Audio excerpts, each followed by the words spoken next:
Hi, my name is Amy Rogers.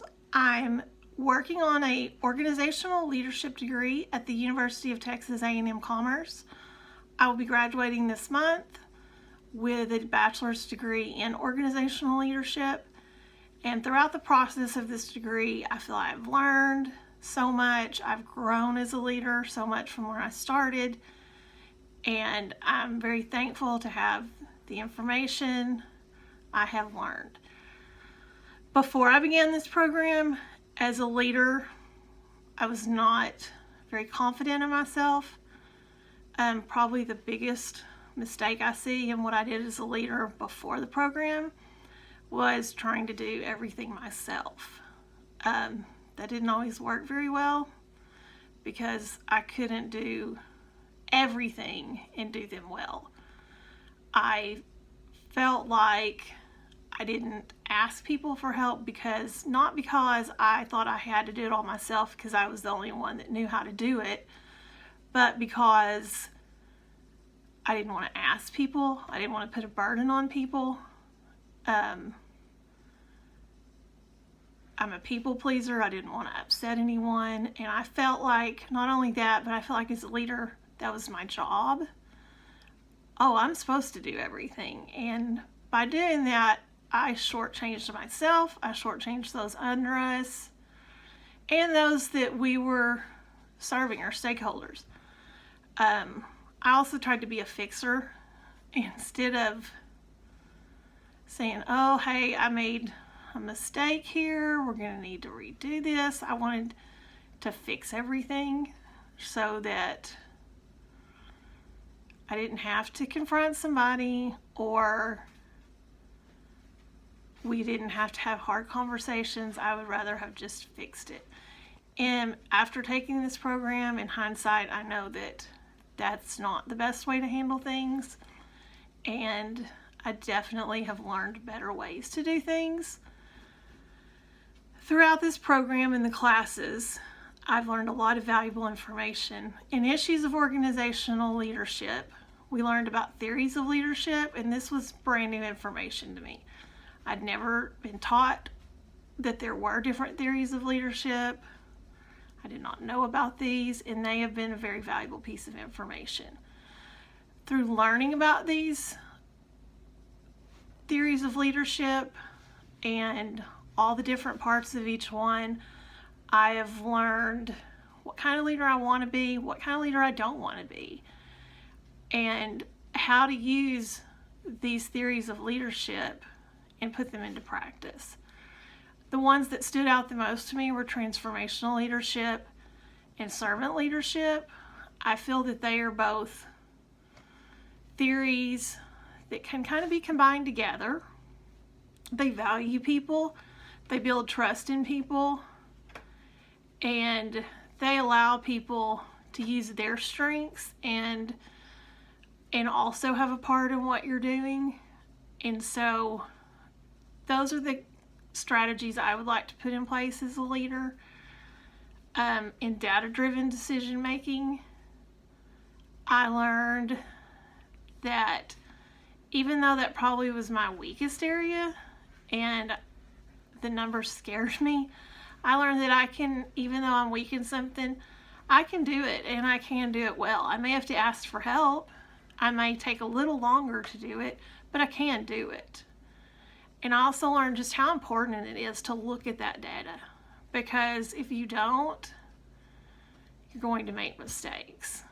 Without examining the data in the beginning before you just jump into a project, you're not going to know the numbers you need to know. You're not going to know how many people you're serving or how many people are buying products. There's just so many areas that you need numbers in. In behavior, ethics, and leadership, gosh, I learned so much. That was probably my very favorite of the classes. I learned what I want to do and what I don't want to do. My husband and I served overseas in Southeast Asia for 11 years prior to me starting this program in a private international school that was a nonprofit. And I firsthand saw a couple of different leaders, and I saw it done very, very well. I also saw it done very, very poorly. And I learned that as a leader, if you are not being ethical, you're not showing behaviors that build trust in people, you're not accountable to people, that it builds a very toxic environment, and you don't keep key people that you need. It's hurtful to people, and it just does not build a kind of organization that you want to present. And by being ethical, by valuing, by being honest, truthful, you build an organization that can run without you when you're not there. You build an organization that really values everyone involved, and that people can trust you and look up to you and develop their leadership.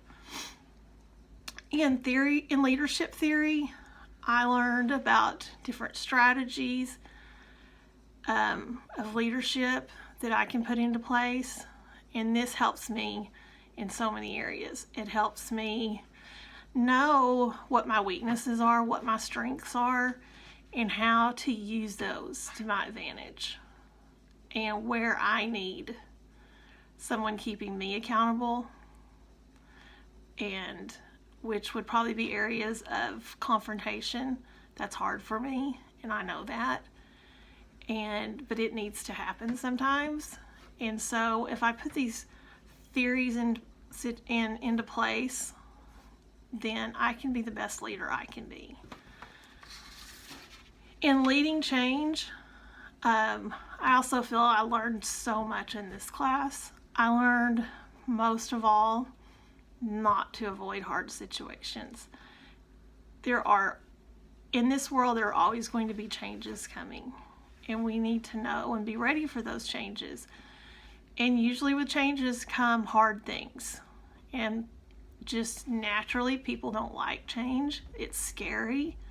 You don't know what's going to happen. A lot of times you don't understand why it needs to change. And to handle this, we can be upfront with people. We can tell them early on what's going to happen, what it's going to look like.